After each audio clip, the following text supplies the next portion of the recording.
How to buy with PayPal on AliExpress. Hey guys, so in this video I'll show you step by step on how to buy a product on AliExpress using PayPal. So to start the process, all you have to do after you open the AliExpress app like this, now go and select the product you want to buy. Let's say now I wanted to buy this phone. So after you select the item that you want to buy, just tap on this buy button. So from this option now tap on this continue button.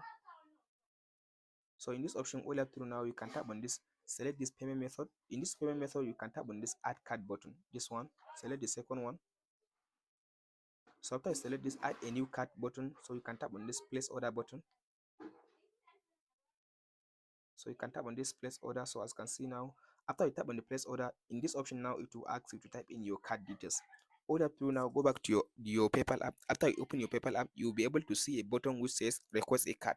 So after you request a credit card or debit card from the PayPal company, so after you get your card, from there you can be able to use the card that PayPal gives you and pay on your AliExpress account. That's it guys. If you found this video helpful, please like and subscribe.